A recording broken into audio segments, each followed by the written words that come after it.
Kozhikode medical college ആശുപത്രിയിൽ x-ray film ഇല്ലാത്തതുകൊണ്ട് രോഗികൾ പ്രതിസന്ധിയിലാകുന്നു. എക്സ്റേ റിസൾട്ട് നൽകുന്നത് മൊബൈൽ ഫോണിലെന്നാണ് രോഗികൾ ഇപ്പോൾ പറയുന്നത്. കരാർ കമ്പനിയിലെ സാങ്കേതിക പ്രശ്നമാണ് ഈ പ്രതിസന്ധി ഉണ്ടാക്കിയെന്നാണ് മെഡിക്കൽ കോളേജ് സൂപ്രണ്ട് പറയുന്നത്.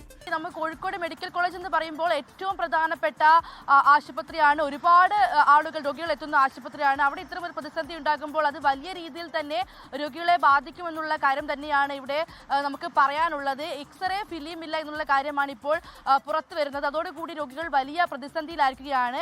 എക്സ്റേയുടെ റിസൾട്ട് നൽകുന്നത് മൊബൈലിലാണ് എന്നതാണ് രോഗികളുടെ ആരോപണം. മാത്രമല്ല ഇതിന് പണവും നൽകുന്നുണ്ട് എന്നുള്ള കാര്യം കൂടെ രോഗികൾ ഉന്നയിക്കുന്നുണ്ട്. ഈ കാര്യങ്ങളെല്ലാം അന്വേഷിക്കാൻ വേണ്ടി സൂപ്രണ്ടുമായി ബന്ധപ്പെടുമ്പോൾ അറിയാൻ കഴിയുന്നത് ഈ കരാർ കമ്പനിയുടെ സാങ്കേതിക പ്രശ്നങ്ങൾ കാരണമാണ് ഈ എക്സ്റേ ഫിലിമുകൾ എത്താത്തത് എന്നാണ് സൂപ്രണ്ട് പറയുന്നത്. ഈ കമ്പനി 500 പാക്കറ്റുകൾ നൽകാനുണ്ട്, പക്ഷേ അത് പ്രതിസന്ധിയിൽ നിൽക്കുകയാണ്.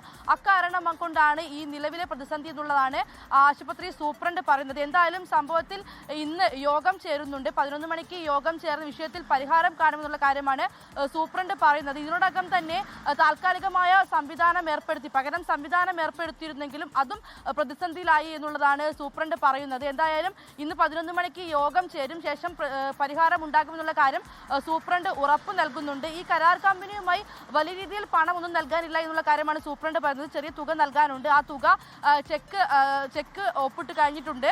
എന്തായാലും അതല്ല കാരണം ഈ സാങ്കേതിക പ്രതിസന്ധിയാണെന്നുള്ളതാണ് എന്തായാലും സൂപ്രണ്ട് പറയുന്നത്. പക്ഷേ രോഗികളെല്ലാം ഈ ദിവസങ്ങളായി വലിയ പ്രതിസന്ധിയിൽ തുടരുകയാണ്. SKN